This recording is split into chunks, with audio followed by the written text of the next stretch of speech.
Changsha Drenched 2-hour downpour paralyzes city. On June 5, a sudden 2-hour rainstorm submerged Changsha, capital of Hunan Province.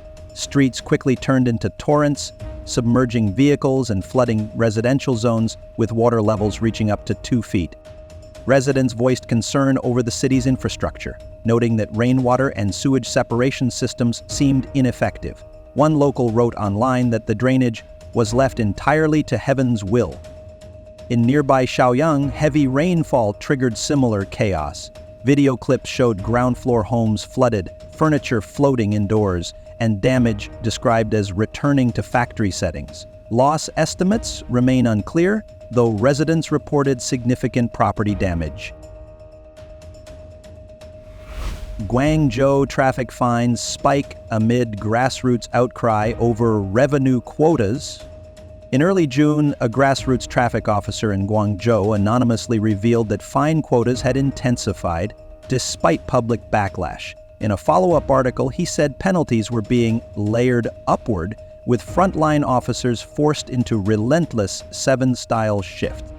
Footage from Guangzhou subway entrances shows long lines of parked electric bikes with no designated spots, yet uniformed officers issued tickets in rapid succession. The officer claimed the aim was not traffic relief, but revenue extraction. Public frustration is rising. Locals interviewed near Haisu Square voiced concerns over fairness and worsening congestion as fines escalate, but infrastructure remains unchanged. Chinese scientists charged in U.S. for smuggling agricultural pathogens, sparking national security fears. On June 5, U.S. prosecutors charged Chinese nationals Lu Zunyong and Jian Yunsheng with attempting to smuggle Fusarium graminearum, a fungus capable of crippling wheat and corn crops, into the United States. Surveillance footage and text records allegedly show the pair coordinating the transport. Court documents state that Zhen, reportedly linked to the Communist Party and funded by Chinese institutions, may have used academic research as cover. Officials called the fungus a serious national security threat. Rain drenches Luggage as Hebei school evicts students mid-exam, stirring online outrage. On June 8 and 9, Hongda Experimental Middle School in Wuyi, Hongshui, Hebei instructed graduating students to clear out their dorms even before the college entrance exam concluded. Videos show students hauling luggage and bedding to the playground under staff supervision. Rain suddenly poured on June 9, soaking piles of personal belongings left outdoors. Many students had afternoon exams and were unable to rest. Netizens called it a cold farewell, with one commenting, "This is the first harsh lesson after graduation." The school has not responded to growing criticism online over the incident.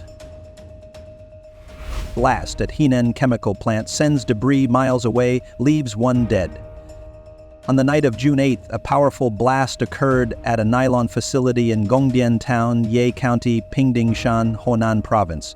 Surveillance footage captured a fiery plume and shockwaves that shattered windows in nearby villages. Official reports confirmed 1 fatality and 3 critical injuries. Residents filmed household debris scattered over a mile away. An internal source said a patrolling staff member lost their life, while a female worker and 2 visiting drivers were hospitalized. Emergency crews were seen securing the site as authorities launched an investigation. Local netizens expressed concern over industrial safety standards. Price war or crisis? Chinese EV sector hit by crashes, complaints, and consumer backlash. In May 2025, sweeping price cuts jolted China's electric vehicle market. BYD slashed prices on 22 models by up to 34%. Chery Tiggo 3X fell by 40%. And Hongqi H9 dropped over $13,000, 0 cents in 2 weeks. But beneath the discounts, problems surfaced. Videos circulated showing a BYD Yuan Plus breaking apart after a collision. Another owner filmed a rear beam thinner than a soda can. One EV caught fire in a factory. A Maxus D9 driver who posted complaints was detained for 7 days. Online, frustration is mounting as the industry grapples with safety, censorship, and global scrutiny. Jiangxi factory caught printing fake UP-F labels on untraceable clothing. In Shangrao, Jiangxi Province, undercover footage revealed a clothing factory producing unmarked 3-no sun protective garments. The manager admitted UPF 50+ and even 100+ labels were printed on demand. No factory name or address was shown. Reports say substandard fabrics and fake test reports mislead buyers, with over 300,000 units sold annually.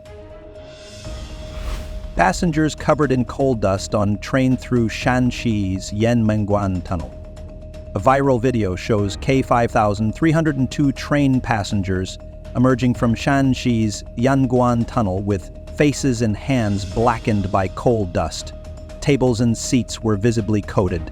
The train, lacking air conditioning, allowed windows to open, and officials said improperly shut windows let in the dust. One passenger joked, "Tourism brings mining," as netizens dubbed the scene Coal Egg Express. LAPD declares downtown LA protest unlawful, orders immediate dispersal. Video shows police issuing warnings via loudspeakers as crowds gather. Authorities gave demonstrators 10 minutes to leave the area amid rising tensions. On June 10, thousands flooded downtown Los Angeles, occupying the 101 freeway. Videos show protesters near Main Street hurling rocks, bottles, and electric scooters at officers. California Highway Patrol vehicles sustained visible damage amid the unrest. Footage captured a Chinese Communist Party flag, raising questions about the demonstration's broader symbolism and intent. Traffic officer in Shandong seen driving off with farmer's tricycle sparks outrage.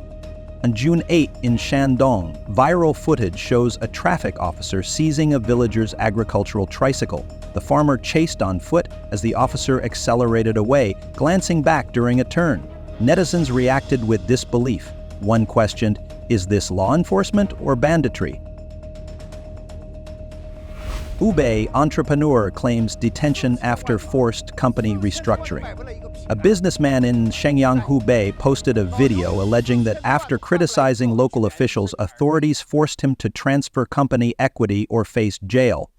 Footage shows him stating his firm still hold $5,500,000 0 cents in assets. Despite compliance, he and family members remain detained. They want Laolu's money and his life, he said.